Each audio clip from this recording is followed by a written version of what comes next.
그러면은 그 주가 조작 이게 드러났잖아요. 네. 지금도 다른 곳에서는 다른 주식으로 돌아가고 있을 수도 있다고 볼 수 네. 있을까요? 아, 많죠. 그러니까 이렇게 약간 주가 조작을 할 수 있는 기업의 주식의 특징은 지금 말씀해 주신 대로 뭐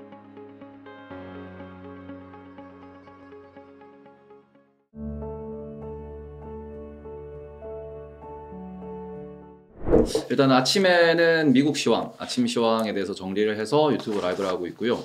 그리고는 저녁 때는 아프리카 TV라는 플랫폼에서 한국 주식이나 미국 주식에 대해서 어떻게 보면 투자 전략을 공유하고 있는 개인 투자자입니다. 요즘에 테이블님 채널이 네. 갑자기 떡상한다는 아, 예. 그래서 구독자가 엄청나게 빠르게 늘고 있다. 네네, 월간 지금 조회수도 늘고 있고요. 제가 이번 주에 6만 명을 겨우 찍었는데 네. 지금 일주일 만에 3,000명이 넘게 들어오셨습니다. 혹시 그 이유가 뭐예요? 제가 1월 달에 영상을 하나 올렸었거든요. 근데 1월 달에 영상 올린 게 지금 좀 문제가 되고 있는 뭐 성광이나 대성홀딩스 아니면 세방 이런 기업에 대해 가지고 주가 조작이요?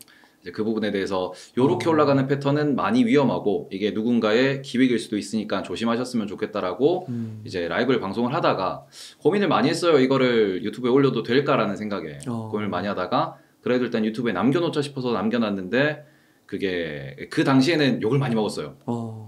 뭐 이게 뭐 기업이 좋으니까 올라가는 거고 안 좋으면 떨어졌겠지라고 하면서 좀 욕을 많이 먹었다가 최근에 그 내용에 대해서 밝혀지면서 이제 조금 어떻게 보면 감사하게도 이제 주식 하시는 분들은 텔레그램이나 이런 걸 많이 아실 거예요. 텔레그램 채널에 제 영상이 공유가 좀 되고 있다고 하더라고요. 아, 그렇구나. 네, 그러면서 이제 댓글이 되게 어떻게 보면은 감사하고 또 귀여운 게 성지순례 왔습니다. 뭐 올해 하는 일 잘 되게 해주세요. 주식 오르게 해주세요. 아니면은 뭐 면접 붙게 해주세요. 이렇게 댓글들이 달리시면서 조금은 이제 올라가고 있습니다. 아, 그러니까 이 영상이 최근에 이슈가 돼서 찍은 게 아니라 네. 이미 올해 1월에 2, 3개월 전에 찍었던 거군요. 네네. 그 라이브 방송을 하면서 한 작년 내도록 어떻게 보면 장이 안 좋은데도 올라가는 주식이다 보니까 궁금해하시는 분들이 많았고 보다 보니까 올라가는 패턴이 뭐 누군가가 좋아서 산다, 뉴스가 나와서 산다 이런 것도 아니고 특징적인 게 대주주가 물량이 많은 종목인데 거래량이 없고 그리고 그런 종목에서 유통 주식 수가 좀 적다라고 하죠. 그러면서 이제 그런 종목들이 몇몇 이제 기업들이 좀 보이고 그 특징적인 종목들이 이제 우상향을 같은 각도를 보이다 보니까 이제 뭐 대성홀딩스라든지 세방까지 해가지고 좀 이거는 같은 패턴을 보이고 있으니까 조금 무섭다라는 표현을 드렸었는데 그게 실제로 이제 밝혀지고 나니까 주가 조작이라고 좀 결론이 나면서 이제 아무래도 그렇죠. 기업 같은 경우에는 실적에 이제 주가가 수렴한다라고 이야기를 많이 하고 또 그런 부분에서 그래도 우리가 테마주 급등주는 실적과 상관이 없다라고도 볼 수 있는데 그런 친구들은 뉴스라도 나오거든요. 뭐 뉴스가 나오면서 이게 단기 급등도 보이고 이렇게 되는 게 어떻게 보면 정상적인 뭐 패턴이라고 볼 수 있는데 우상향 각도를 2년 3년 동안 유지를 하고 그리고는 이걸 좀 파다 보니까 스타트가 2020년 4월이었습니다. 2020년 4월에는 공매도가 금지가 됐거든요. 그럼 제도적으로 어떻게 보면은 올라갈 때 누를 수 있는 힘이 사라지는 종목들이 존재하고 그 종목에서 상장은 되어 있을 때 약간 상장사로서의 어떻게 보면 거래가 안 되는 종목들을 좀 타깃으로 잡고 뭔가 이렇게 좀 뒤에서 이슈가 생기지 않았나. 그 부분에 대해서 좀 위험할 것 같습니다라고 말씀드린 부분이 정말로 좀 위험했던 부분이었다. 네. 그러니까 우선은 그 주식 방송 중에서 네. 그 주식 방송은 워낙 시의성이 있어가지고 네. 불과 진짜 한 뭐 일주일이 뭐야 한 2, 3일만 지나도 그렇게 역주행을 하는 영상은 거의 없거든요. 거의 없죠. 네. 와, 근데 1월에 찍어놓은 게 이렇게 역주행을 했다는 거 테이블님의 예측 능력을 또 빛을 보신 게 아닌가. 이게 예측이라기보다는 저는 이제 제 시청자분들이나 제 방송을 보신 분들도 항상 말씀하시는 게 저는 싸게 사는데 싸게 팔아요.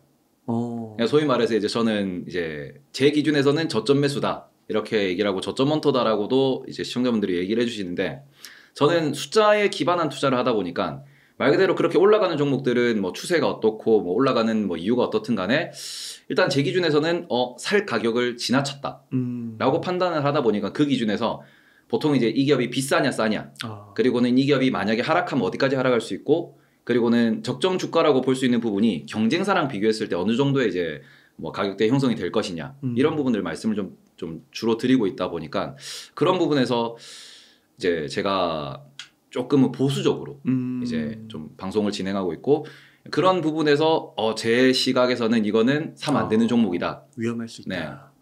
그러면 주가 조작이라고 그 당시 그 영상에도 언급을 하신 건가요? 기획작일 수 있다. 근데 이게 과거에도 이런 사례가 좀 많아요. 많아요. 네, 우리가 뭐 지금 루보 얘기도 많이들 뭐 말씀을 하시고 옛날에 뭐 세럼 데이터 이런 세럼 기술 이런 것도 얘기를 하시는데 그 당시에도 뭐 다단계식으로 혹은 뭐 아름아름으로 지금은 통정 매매라고 부르고 있는데 그냥 내부자들끼리 거래를 하면서 주가를 계속해서 끌어올리는 경우가 좀 많고요. 그러다 보니까 어떻게 보면은 거래량을 만들어내기 위한 단주 매매도 일종의 불법 거래로 이제 규정이 되어 있는 상황이고 여러 가지 매매에 있어서 이게 주식이라는 특성상 발행된 주식 수는 한정적입니다. 그러니까 말 그대로 우리가 그랜저를 사고 싶은데 그랜저라는 그 자동차 숫자가 몇백만 대로 한정이 되어 있는 거고요. 이걸 우리가 시장에서 계속해서 유통을 하다 보니까 좀 더 크게 말씀드리면 비트코인이랑 같은 개념이라고 보시면 되거든요. 비트코인 같은 경우에도 발행량이 한정이 되어 있습니다. 그리고는 뭐 주식은 회사 사정에 따라서 추가 발행을 물론 할 수 있겠지만 한정되어 있는 가격을 아무도 안 팔면 올라가거든요. 그럼 이 부분에 있어가지고 가격이 시장에서 자유롭게 거래가 되면서 형성되기 때문에 물량이 많고 거래가 많이 되면은 적정 가격이 형성이 돼요. 근데 이게 물량이 좀 잠겨 있는 말 그대로 파는 사람이 없는 상태에서 계속해서 가격을 올리면서 사면은 가격이 올라갈 수밖에 없습니다. 그러겠네요. 그러니까 이게 가치와 이제 괴리가 벌어진다라고 표현을 하는데 이런 부분에서 이게 뭐 단기간은 좀 이렇게 발생할 수 있어요. 근데 이게 몇 개월, 몇 년 동안 장기간 발생한다 그러면은 분명히 문제가 생길 수밖에 없다라는 점. 그러니까 이번에 문제된 곳 뭐 한 6개에서 8개 정도 그 기업들은 몇 년 전부터 준비했다고 그러더라고요. 네네네. 몇 년 전부터 계속 우상향을 그린 건가요? 이게 거래량 기준으로 특정할 수는 없겠지만 이제 성광이라는 기업이 제일 먼저 출발했기 때문에 보시면은 2019년부터 어떻게 보면은 약간의 뭔가 변화가 있었어요. 그러고 난 뒤 2020년대 코로나가 터지면서 그 이후에 공매도가 금지되다 보니까 꾸준히 우상향을 보이게 됐던 거거든요. 그리고는 그게 이제 통하다 보니까 다른 종목도 또 다른 종목도 지금도 공매도가 금지돼 있어요? 네, 지금도 그런 종목들은 이제 공매도가 안 됩니다. 그렇구나. 네. 또 그런 거 보면 또 공매도 얘기가 좀 많은데 어떻게 보면 또 순기능이 발휘하지 못했다라고 얘기할 수도 있겠네요. 그런데 최근에 오른 종목 중에서 다우데이터라는 종목이 있는데 그 종목 같은 경우에는 우상향을 보이다가 한번 눌렸고 다시 올라가는 모습을 보였어요. 근데 그 종목은 공매도가 되는 종목이었거든요. 그렇구나. 근데 됨에도 불구하고 많은 돈으로 오랫동안 준비를 해서 끌어올려 버리고 특히 지금 거래된 종목들이 대부분 지주사라고 부르는 개인들이 거래를 잘 안 하고 기업 가치 자체가 항상 저평가되어 있는 종목들을 중심으로 이제 저평가된 종목이 우상향을 한다, 제대로 된 평가를 받으러 간다라는 이런 시나리오 가지고 이제 올라간 부분이다 보니까 조금은 문제가 커지지 않았나. 그러니까 이렇게 약간 주가 조작을 할 수 있는 기업의 주식의 특징은 지금 말씀해 주신 대로 뭐 대주주가 지분을 좀 많이 갖고 있어서 유통되는 물량이 좀 적고 상대적으로 그 다음에 지주사 이런 것들 그리고 싼 거, 큰 흐름이 없는 거, 변동성이 없는 거군요. 그런 걸 노리는 거군요. 네, 그리고는 한 가지 좀 걱정스러운 거는 약간은 이거는 저의 아직까지는 의심입니다. 의심이 뭐냐 그러면은 막 검찰이나 이런 데서 규제 당국에서 밝혀지면은 뭐 결론이 나겠지만서도 제가 방송에서 자주 말씀드리는 부분이 대주주도 사람이다. 주가가 많이 올라가면은 대주주도 분명히 매도를 한다. 살펴보시면 매도 물량이 조금씩은 있어요. 그런데 이게 바닥에서 10배씩 올라갔는데 대주주가 매도를 안 한다 그러면은 둘 중 하나거든요.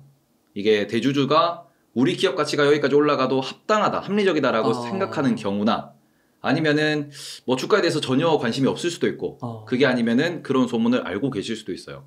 근데 이런 부분에 있어가지고 경영권이라는 측면에서 경영권이 중요하니까 매도를 안 했다라는 뭐 그런 결론으로 나올 수도 있겠지만 저는 조금 이게 걱정스러운 부분이 워낙 많은 분들이 이게 이 사건의 피해를 보고 또 얽혀 있는 이 상황 속에서 과연 그죠, 조금 위험한 발언이긴 한데 대주주분들은 정말 다들 모르셨을까? 말 그대로 본인 기업이 상장돼 있다라는 거는 그 대주주 혹은 그 회사를 경영하는 경영자 입장에서도 책임이 있거든요. 그런데 이런 부분에 있어가지고 예를 들어서 삼성 같은 경우에는 어떠한 풍문이 돈다 그러면은 바로 공시가 나와요. 공시가 나오면서 우리가 어떠한 이런 사업을 하는데 우리는 거기에 대해서 지금 뭐 고려는 하고 있지만 확정된 사항이 없습니다. 그런 걸 해줘요. 네. 이게 어떻게 보면 상장사에서 책임이거든요. 그렇죠. 근데 그런 부분에서 몇 년간 주가가 올라갔음에도 불구하고 제대로 된 뉴스도 없고 공시도 없고 이게 IR이라고 하는데 주주들의 피해를 안 주기 위해서 하는 거군요. 네. 어떻게 보면 우리가 이렇게 경영을 하고 있으니까 우리 방향성은 이거니까 시장에서 어떻게든 해석을 하시든 간에 이런 부분이 좀 해석의 여지에 따라서 우리는 이렇게 명확하게 의사를 표현하니 알아서 해석을 하십시오. 라고 하는 게 어떻게 보면 IR팀의 존재인데 그렇구나. 그런 부분에서 그죠 뭐 주주분들 중에서 실제로 IR팀에 문의를 하시고 회사를 찾아가신 분들도 계시겠지만 대부분의 투자자는 그거를 그러니까 지금 피해자분들이죠. 피해자분들은 그런 것 없이 투자를 좀 하셨을 거거든요. 내 돈을 맡긴다라는 측면에서 우리는 또 소통할 수 있는 창구도 있는데 그게 어떻게 보면 이번 피해를 좀 더 키웠던 것 같고요. 저는 개인적으로 우리나라에서 이렇게 기업들이 IR하는 과정에서 뭔가 미래의 비전에 대해서 제시를 많이 안 하고요. 또 주주분들도 그런데 관심이 좀 없으세요. 그러니까 미국 같은 경우에는 엔비디아가 다음 분기에 얼마를 벌 것입니다. 어떤 사업을 하고 있고 어떤 방향으로 성장을 합니다라는 거를 명확하게 밝히는데 우리나라는 그런 부분이 그죠 하는 기업도 있지만 대부분의 기업이 좀 안 하고 넘어가는 경우 뭐 실적만 공시하고 그러니까 주주총회를 가보신 분들은 아시겠지만 주주총회가 그냥 밥 먹는 자리라는 우스갯소리 그리고는 그냥 거수기다 라고 하는 이런 우스갯소리 좀 많이 나오기 때문에 이런 문화는 점점 좀 바뀌어야 되지 않을까 이렇게 좀 생각을 하고 있습니다. 그러니까 피해액이 커가지고 네. 참 안타깝긴 하지만 이걸 계기로 진짜 그런 쇄신되는 뭐 문화라든지 그런 게 좀 만들어지면 좋겠네요. 제도적으로 또 완비되는 그런 게 있으면 좋겠고 그러면은 우선 그 기업들은 IR이나 이런 게 좀 진짜 좀 상대적으로 많이 부족했다라고는 볼 수가 있는 걸까요? 부족했다라기보다는 어떻게 보면은 유튜버 입장에서도 구독자가 올라가고 댓글이 막 달리고 이럴 때 댓글을 달아주시는 분이 계시고 댓글을 아예 어떻게 보면 차단하는 분도 계시고 그 다음에는 뭐 그냥 댓글이 달리든 말든 냅두는 분이 계십니다. 근데 지금 같은 케이스는 댓글을 차단했다 혹은 답변이 없었다 라고 볼 수 있는 부분이죠. 이제 그런 부분에서 이게 IR을 꼭 해야 된다라는 건 아닙니다. 그리고는 기업 입장에서 이런 걸 설명해야 된다는 부분도 아니지만 이제 투자자 입장에서 조심하셔야 되는 거는 뭔가 상승의 이유가 있으면은 그 이유에 따라서 오르고 내리고가 당연히 발생할 수밖에 없는 가격 변동이 발생할 수밖에 없는 거지만 가격 변동의 이유가 없다라고 하면은 그 부분은 분명히 조금은 의심을 하시면서 투자를 하셔야 된다. 그러니까 이 동네가 돈을 가지고 서로 거래를 하는 곳이기 때문에 내 돈도 소중하고 상대방의 돈도 소중한 거거든요. 그럼 이런 부분에서 이 좀 민감성 그리고는 약간은 이 시장이 조금 이기적일 수 있다라는 점에 대해서 항상 좀 주의를 하셨으면 좋겠다라고 말씀드리고 싶습니다. 그러니까 실제로 뉴스에도 나왔는데 그 어떤 가스 기업은 네. 그 대주주분이 그 물량 폭탄 그 팔기 이틀 전인가 그때 대량 뭐 주식을 매도했다 뭐 이런 것도 나오더라고요. 네. 그런 게 좀 연루가 됐다라고 아직 확증은 아니지만 충분히 합리적으로 의심을 해볼 수 있는 여지가 있다. 그렇게 네. 볼 수가 있겠군요. 그렇군요. 그러면 결국엔 지금 피해자들이 이렇게 나온 거잖아요. 막 유명 연예인도 연루돼 있고 막 그러더라고요. 그러면 이거를 안 당하려면 어떻게 해야 되는 거예요? 저는 예전에 이거를 이제 김강석 교수님과 이제 얘기를 하면서 제 채널에서 인터뷰를 한번 했었는데 저는 이 부분이 어떻게 보면은 경제 교육의 부족이라고 생각을 하거든요. 그러니까 말 그대로 우리가 자본주의에 살고 있는데 자본을 다루면은 사기꾼 혹은 그거는 전문가만 하는 영역이야라고 생각을 합니다. 우리는 모두 다 월급을 받고 그 돈으로 살고 있고 돈이 없어서 혹은 돈을 벌고 싶어서 부자가 되고 싶어서 모두가 노력을 하는데 정작 돈에 대해서는 국가도 가르치지 않고요.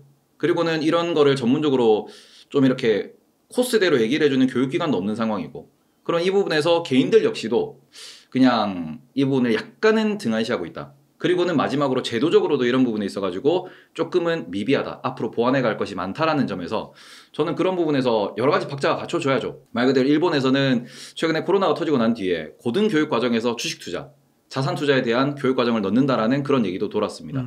그리고 미국 같은 경우에는 제도적으로 퇴직금을 주식시장에 보관할 수 있도록 제도를 만들어 놓고 그걸 통해 가지고 노후 자금을 만들어낼 수 있도록 국가가 어떻게 보면 가이드라인을 제시를 해놨거든요.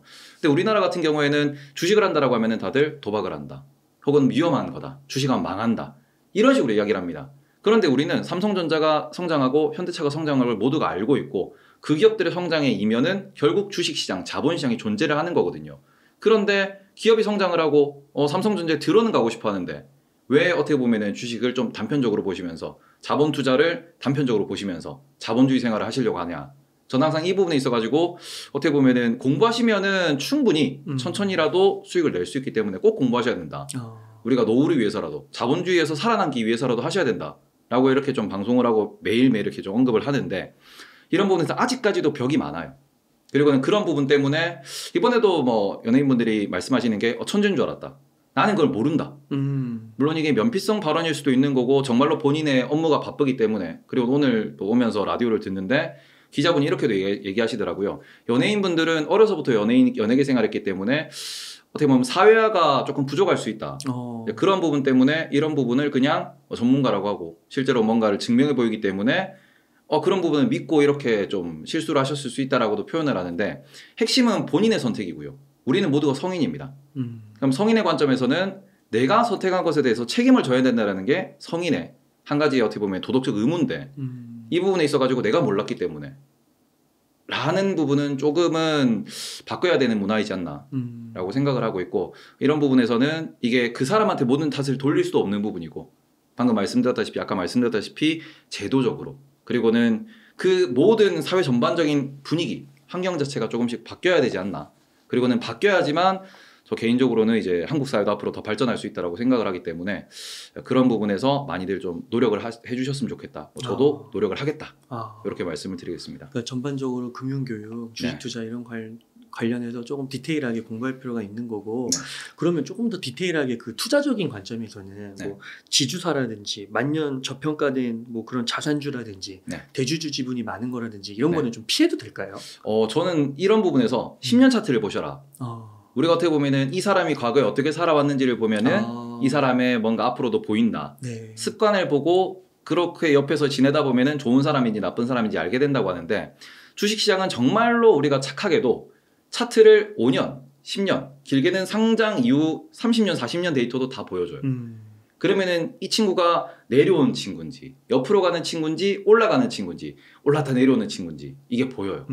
그럼 그 관점에서 올랐다 내려오는 친구는 이 친구는 욱 하면은 뭔가 이게 업텐션이 됐다가 다시 떨어지는 친구구나. 쭉 올라가는 친구는 잘 성장하는 친구구나. 쭉 떨어지는 친구는 이 친구는 계속해서 좀 깔아앉는구나. 큰 트렌드가 보이거든요. 그리고 그걸 확인하시고 난 뒤에면 실수를 많이 줄이실 수 있어요. 그리고 지금 종목들 같은 경우에도 어떤 종목들은 너무 밑에서 출발해서 계속 떨어지는 종목이 존재하고요. 어떤 종목들은 최근에 여기에서 조금 올라왔다가 떨어졌다가 요렇게 다시 가는 친구들이 존재합니다.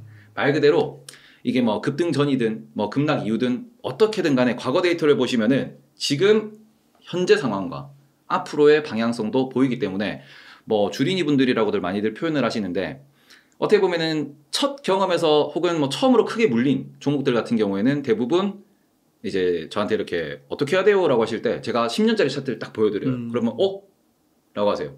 그리고는 저도 물리고 난 뒤에 봤는데 해결 방법이 없습니다. 라고 하세요. 그럼 이게 정말 쉬운 거거든요. 과거를 보면은 앞으로가 보인다는 모든 어떻게 보면 우리가 살아가는 모든 현상에서 알 수 있는 부분이기 때문에 기업도 마찬가지입니다.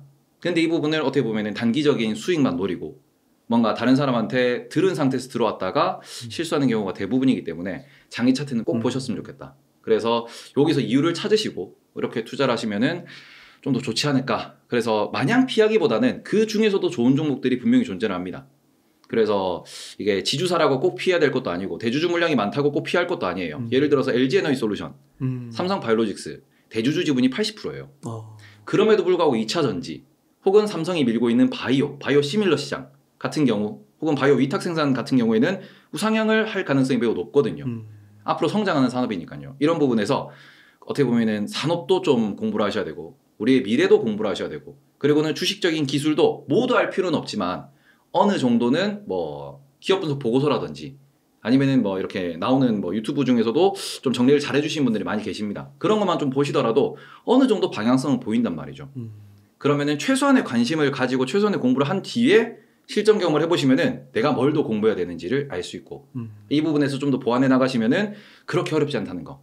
기술이기 때문에 운전처럼 화장처럼 저는 당구처럼이라고 많이 표현을 해요.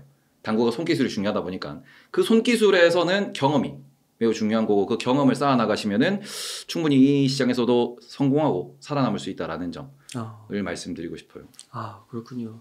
그러면은 그 주가 조작 이게 드러났잖아요. 지금도 다른 곳에서는 다른 주식으로 돌아가고 있을 수도 있다고 볼 수 있을까요? 많죠. 그래요? 네. 이게 어떻게 보면 한국 시장의 어떻게 보면 장점입니다. 유동성이 많고 변동성이 크고 빠르게 왔다 갔다 하고 반대로 얘기하면은 그 과정에서 수많은 작전, 세력, 큰손이라고 표현하는 어떻게 보면은 돈이 있는 분이 뭐 중소형 기업을 좋다 생각해서 계속 사세요.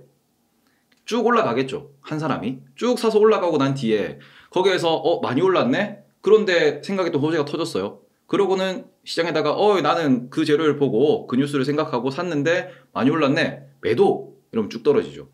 이거를 작전이라고 표현을 할 거냐? 이걸 세력이라고 표현을 할 거냐? 아니면은 뉴스에 의한 선반영과 재료 소멸로 볼 거냐? 이 부분은 보는 시각에 따라 다릅니다. 그러게요. 그래서 주식을 어떻게 보면은 어렵다고도 표현할 수 있는 거고, 반대로 보면은 본인의 기준을 딱 정하시면은 이런 거는 안 사면 돼라고도 하실 수 있는 거거든요. 그래서 모든 게 작전이고 모든 게 주가 조작은 아닙니다.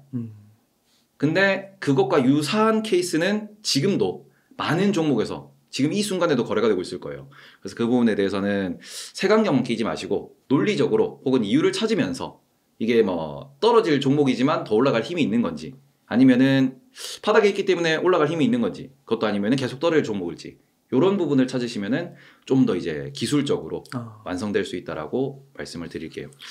지금 이제 이렇게 문제가 된 뭐 8개 종목 외에도 진짜 그런 작전이 걸려 있는 네. 그런 게 있을 수도 있잖아요. 자기가 그렇죠. 투자 자기도 모르게 하고 있을 수 있잖아요. 네. 지금은 뭐 우상향 하는 것 같은데 네. 언제 또 이런 일이 터지면 진짜 뭐 이틀 만에 반토막 이상 나는 거잖아요. 네.